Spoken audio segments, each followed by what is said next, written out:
Peter Della Penna here with USA head coach Stuart Law after a 27-run loss to the Netherlands in the final ODI of the Tri-Series here for Cricket World Cup League 2 here at Rotterdam.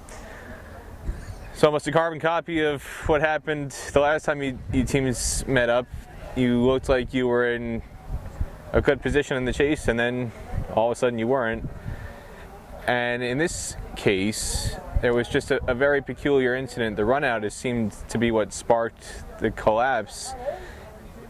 What was your vantage point and how that sequence unfolded with Shai Jahangir and Monak Patel?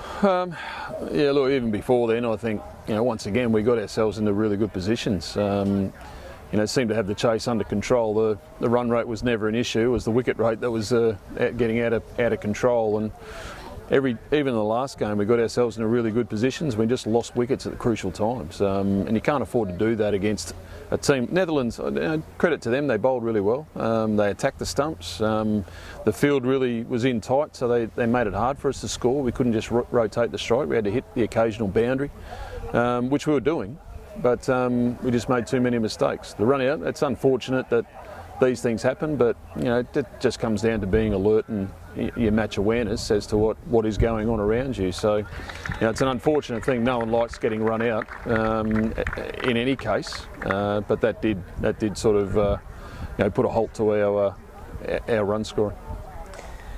Just in terms of the bowling as well, something that's been noticeable with the Dutch pace bowlers in particular, in contrast to USA specifically, I would say, is Kyle Klein, player of the match here, taking 4 wickets, all 4 LBW. The sideways movement that he's generating, we're not seeing that as consistently from the USA bowlers. Is there anything that you can see from video footage or scouting or just training sessions as to why that's something that the USA players seem to not be able to do as efficiently or as consistently as the Dutch bowlers? Yeah, look, today we had a pretty inexperienced bowling attack out there. Janoy Drysdale he hasn't played many games at all.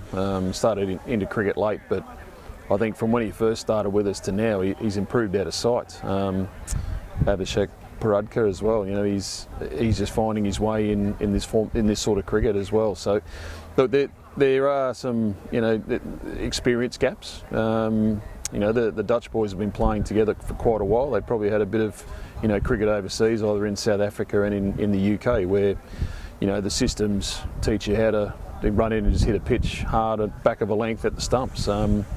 That's our instructions. Our instructions are to run in, find a good length, bowl off stump just outside, make it difficult for the batter to score. And at the moment we're doing it for periods of time. We're just not doing it for long enough. And missing Jesse Singh today was a big loss for us. But I thought our bowlers did a fantastic job again. Just unfortunate that the batters couldn't finish off the job. Did you feel that the total was par or under par? How would you evaluate the situation at the midway point, considering the total that you were chasing just being 207? The wicket before the other day, here against Canada, we made 270 plus. So we would have thought 240, 250 probably would have been par. So, it turned out to be a little bit more difficult. There wasn't a lot in the wicket, to be honest. A lot of gremlins. A couple stayed down a little bit, but nothing too untoward. It's just what happens when you create dot balls. Bowlers put the batters under pressure, and pressure creates mistakes from batsmen. So that's all the Netherlands did. They did it very well.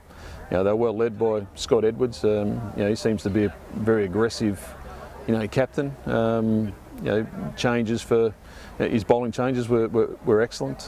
Brought back his main strike at the right times, and he always delivered with a wicket. So, look, I've said in the dressing room a few times that if we're not winning, we're learning. We didn't learn much from the first loss because we didn't get those things right today. Some bright points though we had, but not enough to get us over the line. What are those bright points in your opinion? I thought Monak Patel batted very well on a wicket that he looked like he was batting on a different surface to other boys. Janoy Drysdale with the ball up front, I thought he bowled beautifully. For a guy who hasn't played a lot of cricket, I thought he ran in. His pace was good today. So there's a couple of bright points for us. In terms of the way Monak got out, though, this is something that Andrew Leonard in particular noticed in the commentary box, he felt that it wasn't just Cheyenne Jahangir getting run out in that situation. It seemed like that unsettled Monank as well, because in the 4 or 5 balls that he was at the crease after that happened until he got out, suddenly there was just a very sharp shift in the way he was approaching each delivery. He seemed a lot more impatient in a sense, playing shots unnecessarily compared to how calm and settled and unflustered he had been prior to that. Do you agree or disagree? Yeah, look, a run out can affect you mentally. It's up to you to get it out of your head and get on with the job at hand. But the one he got out, it's a length ball that he's just trying to push down the ground for a single. The ball stopped and turned a little bit, and that's what created the opportunity for the caught and bowled.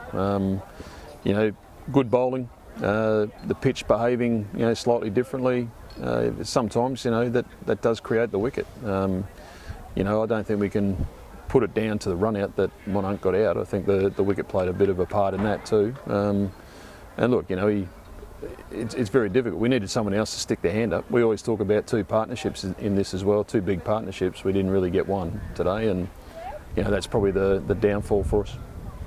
In terms of some of the other positives across the entirety of the tour, not necessarily today, but Smit Patel, 2 half-centuries, and Harmeet Singh, his bowling in particular, he was the only bowler to bowl 4 10-over spells for USA, and he was quite consistent. Again, 2 wickets today, very tidy with his economy as well. How would you evaluate how those 2 guys in particular performed? Look, I think Smit coming in late too, as a replacement, for Andre Scouse, who had to pull out. He came in and did nothing wrong. Probably the only thing he did wrong, he didn't convert one of those 70s or 50s into 100.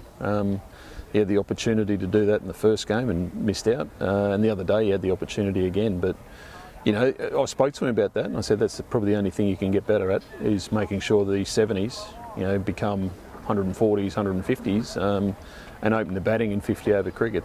That's what you need to do once you get those starts. But he's been good, mate. Even behind the stumps, he's been tidy at times. Sometimes the wicket, standing up to the wicket to spinners that are bouncing and turning, can be difficult. But I thought he's done very well. Harry had a really good World Cup for us. He played some good innings for us down the lower order, and he bowled some great spells. And look, he's done that again this trip. He's different to our other left-arm spinners. He's more aggressive. He spins the ball.